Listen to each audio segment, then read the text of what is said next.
What's up, guys? It's me, Jeremy, and this is going to be the first episode of a series I'm going to call Breaking the Meta, where I try out random builds of champions to find out how good they are, give a slight analysis on them, and then a conclusion at the end.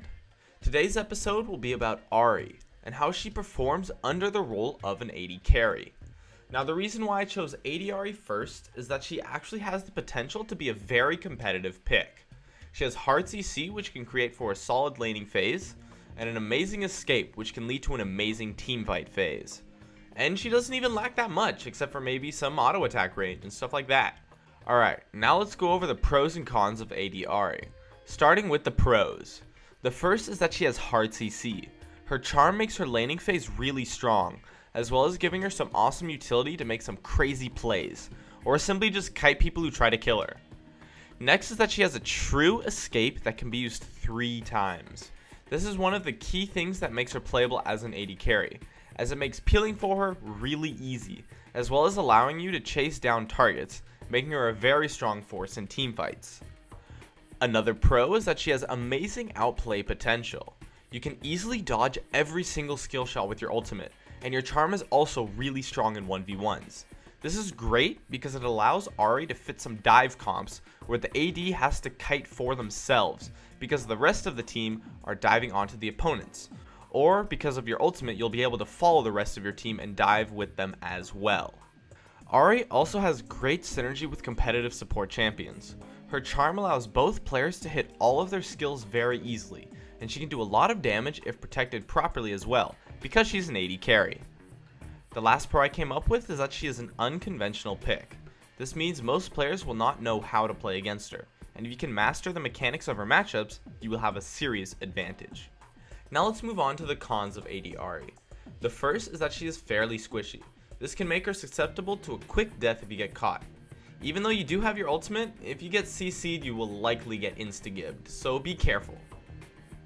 Next is that she only has 550 range. This isn't that big of a deal due to your ultimate, but it still has an effect because you are in range to get hit by a lot of things while auto attacking in fights. Another thing is that she has mana issues. It's very easy to run out of mana, so you need to conserve it properly, as running out of mana on her is really bad due to your low range. Also, her auto attack damage is somewhat poor in comparison to other AD carries.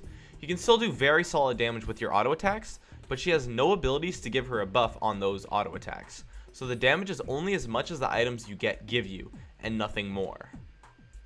In addition, her Orb of Deception and Foxfire abilities become almost useless once you get items, because it causes you to do less damage if you waste the time necessary to cast them, because while you're casting them you're not auto attacking, and even if you do cast them, because they have high range, those skills will do pretty much no damage anyways.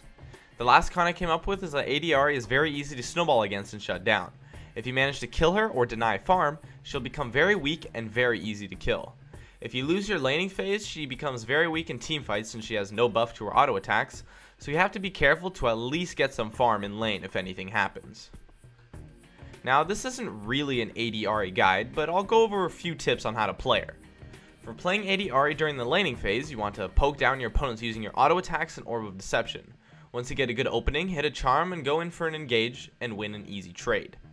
Remember that you are squishy and have mana issues, so you want to just farm and harass as best as possible, while waiting for the best possible moment to go in. Just make sure that you can follow up on what your support is doing. For playing Ahri in the team fights, you want to make sure to stay alive using your ultimate and continue to constantly do damage with your auto attacks. Stay in the back to be safe and use your charm on anyone going to kill you or a squishy target that you can quickly burst down. And just make sure to do as much damage as possible while continuing to survive, which is of course your role in teamfights as an AD carry.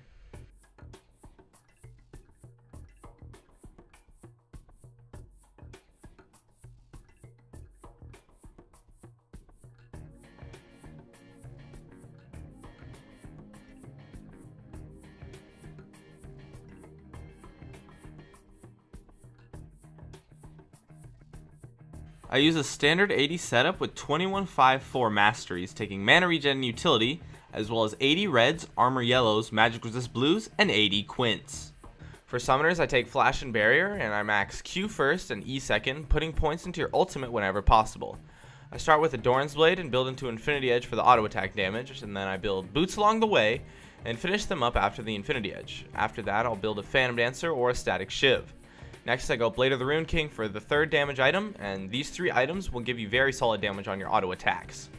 For my last 2, I will build Last Whisper and Frozen Mallet, the order depending on if I need the tankiness or not, and that completes the build. Overall, I think Ahri is a fairly complex pick. She has a lot of strengths and a lot of weaknesses. I do think that her pros outweigh her cons though, and I do believe her to be a decent AD pick. The fact that she can escape divers such as Vi, Olaf, Jarvan, and Diana all by herself, unlike any other AD carries in the game, without anyone to help peel for her, makes her a solid force in teamfights, and allows her to fit a bunch of team comps. In addition, her laning is actually fairly decent as well. She does take a ton of skill to play though, but I can say that I do believe she is a very competitive pick, and I would play her in a ranked game if the situation was preferable. So, that's it for this episode of Breaking the Meta. I'd love it if you could support me with a like or some feedback in the comments, and I really need some feedback for this sort of series because it's the first episode. And if you have any questions, I would absolutely love to see you in the comments too. Also, I've made a Twitter and a Facebook page, so I'll have links in the description if you want to follow me on those. Please subscribe for more awesome content in the future if you enjoyed this video. And as always, thanks for watching, and I'll see you guys next time.